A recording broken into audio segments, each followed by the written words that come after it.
de vida, emprego e desemprego, cesta básica, tarifas públicas, salário mínimo. Agora, na Brasil Atual, a análise do DIEESE. O IBGE divulgou na última sexta-feira o resultado do Produto Interno Bruto Brasileiro de 2021.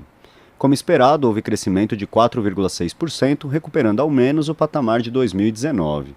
No entanto, a situação econômica brasileira segue frágil. Sobre isso, nós vamos conversar agora com o diretor técnico do DIEESE, Fausto Augusto. Bom dia, Fausto, tudo bem? Bom dia a todos. Fausto, o PIB teve esse crescimento de 4,6%, um resultado muito melhor do que 2020, o pior ano da pandemia. Porém, olhando a situação do país, o alto desemprego, a inflação, a queda na renda dos trabalhadores, o que esse resultado realmente significa? Bem, primeiro é sempre bom a gente olhar os números, né? Quando a gente tem um número como esse que a gente teve em 2021, sempre relativo ao período anterior, em que o PIB brasileiro caiu também quase 4% naquele momento em 2020. Então, quando o PIB cresce na sequência de um PIB que tinha sido reduzido bastante, né, como foi em 2020, este número é puxado também por conta disso. Ou seja, a economia brasileira, de alguma forma, ela vai se recolocando no seu patamar anterior à sua grande queda. E isso acontece principalmente por conta do retorno da pandemia, né? De alguma forma, você vai ver o setor de serviços, por exemplo, puxando bastante esse número do ano passado, o que significa que as pessoas começaram a sair das suas casas, as pessoas começaram a fazer a economia girar, e essa economia girando puxou o crescimento econômico. Quando a gente olha um pouco os dados com mais detalhe, a gente vai ver que, além dos serviços, você tem um retorno da indústria, isso é bastante importante, e, além disso, você tem ali um olhar ali sobre o consumo das famílias, que ficou aquém do desejado, mas ficou maior do que o esperado. Então, quando a gente vai vendo tudo isso, o que a gente vai vendo nada mais é do que esse retorno da economia, e que não é um fenômeno brasileiro, ou seja, o crescimento de 4,6%, na verdade, por um ranking, se você colocar o Brasil num ranking de 34 países, o Brasil ficou ali um pouco abaixo do meio, né? Ou seja, o Brasil ficou ali em torno do 21º lugar de crescimento do PIB do que já foi publicado. Esse é um fenômeno comum, né? Comum no ponto de vista de olhar para o resultado em relação à queda anterior, mas coloca também uma série de perguntas, como, por exemplo, como será 2022, uma vez que, quando a gente olha para o PIB, a gente vinha de dois trimestres negativos, ou seja, você tinha 2 trimestres de encolhimento da economia brasileira ao longo de 2021, e um crescimento positivo de 0,5% no último trimestre. Se esse 0,5% continua, ou seja, se essa tendência de crescimento da economia continua para 22, é a nossa grande pergunta no atual momento. Fausto, você comentou essa questão de, no comparativo com outros países, o Brasil ficou ali mais ou menos no meio, né? Nosso crescimento, inclusive, mesmo com essa situação da pandemia, foi inferior ao do Peru, do México, da Colômbia, também da Turquia e da Índia. O Brasil, que já foi a 6ª economia do mundo, se manteve apenas com uma 13ª posição agora. E isso depois de todo tipo de desmonte das regras trabalhistas e previdenciárias que juravam que faria o país crescer, né? Por que essas reformas e a política liberal do governo Bolsonaro não conseguem melhorar a situação econômica do país? Bem, aí é o outro debate que a gente precisa ser feito quando a gente fala do PIB. O PIB, ele mostra para a gente quanto a economia cresceu. Agora, o fato da economia crescer não significa necessariamente que a vida das pessoas melhoraram. Um dos grandes problemas que o Brasil tem é de distribuição de renda. A questão da renda, a questão da desigualdade social no Brasil é algo bastante relevante. Ele é bastante relevante para compreender porque, quando você olha a última década, o Brasil é um dos países que menos cresceu. O Brasil cresceu menos que os BRICS, o Brasil cresceu menos do que os países em desenvolvimento na média, e cresceu menos, inclusive, do que os países desenvolvidos. Normalmente tem uma taxa de crescimento menor. Quando a gente olha para a economia brasileira, a gente observa problemas estruturais, históricos, e que impedem o Brasil de crescer. Entre os principais deles é a alta desigualdade de um lado e a baixa taxa de desinvestimento do outro. Esses dois indicadores são importantes para a gente começar a pensar pensar uma nova forma de economia, nova forma de olhar os próprios números a partir do bem-estar da população. O Brasil vem perdendo capacidade de produzir riquezas e essas riquezas melhorarem a vida do seu povo. A taxa de famélicos, né, ou seja, as pessoas que passam fome, cresceu muito no nosso país nos últimos períodos. O número de desempregados ultrapassou ali a casa dos 12 milhões. O Brasil não consegue fazer a sua renda crescer, a gente vem assistindo a renda média do trabalho reduzindo em vez de equilibrar, e a inflação voltou.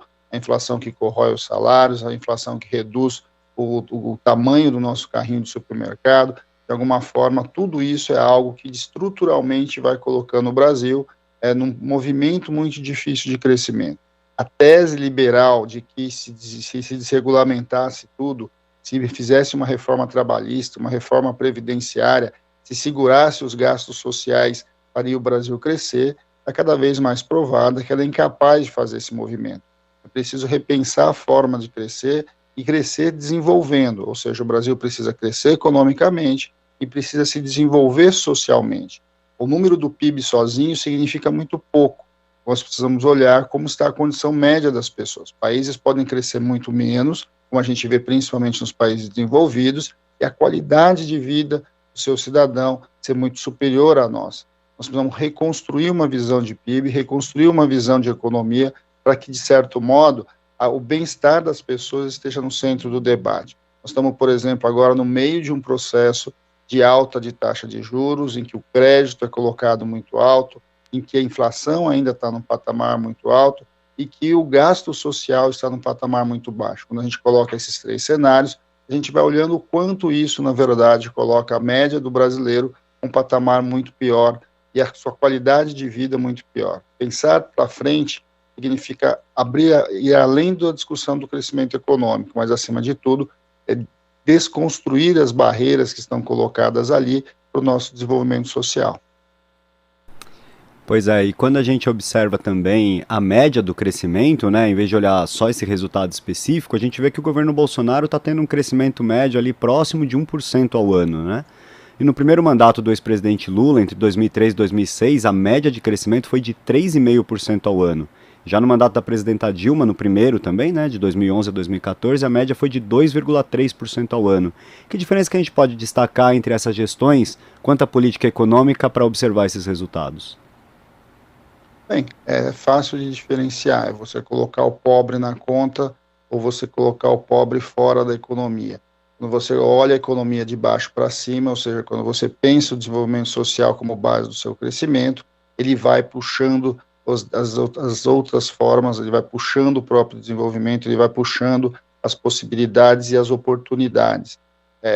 Pensar a partir de baixo é fundamental. Quando a gente insiste no debate de que a distribuição de renda é o nosso maior problema, é porque pensar também num país que sai da sua condição de subdesenvolvimento significa que a sua população média, ela sai da base da pirâmide e ela vai chegando nos níveis médios dessa pirâmide, que são os níveis médios que têm uma taxa de consumo maior, são os níveis médios que de alguma forma buscam e possibilitam a economia girar com uma velocidade mais intensa, e que, de alguma forma, isso a gente assistiu com políticas de valorização do salário mínimo, com a redução da extrema pobreza por meio de programas como Bolsa Família.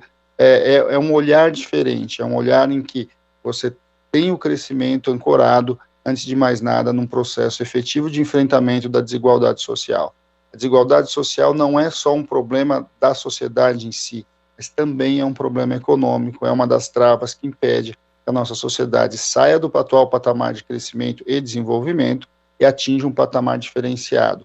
Caminhar para uma sociedade mais justa, mais igualitária, mais solidária, também significa você construir uma economia mais sólida, uma economia que, de alguma forma, atrai investimento, uma vez que o que define a taxa de investimento, principalmente a taxa de investimento privada, é a demanda. E, de outro lado, o investimento público passa necessariamente por a melhoria das condições de vida real das pessoas. Nós estamos falando de obras como esgoto, água encanada, asfalto, estrada. Isso tudo, de alguma forma, beneficia a sociedade, melhora a vida das pessoas e, de alguma forma, atrai o próprio investimento privado.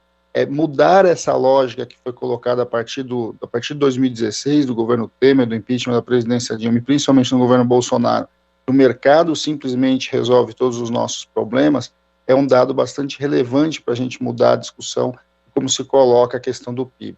A média do crescimento do PIB está muito baixa Mas, além disso, e pior do que isso, é que a taxa de desemprego está alta, a renda está baixa, a inflação está correndo os salários, e, de alguma forma, inverter essa lógica econômica é fundamental para a gente compreender que não são os direitos que impedem o crescimento, muito pelo contrário, ao aumento dos direitos e a distribuição de renda que vai possibilitar o Brasil caminhar para um outro cenário e um outro patamar de desenvolvimento econômico, de crescimento econômico e desenvolvimento social.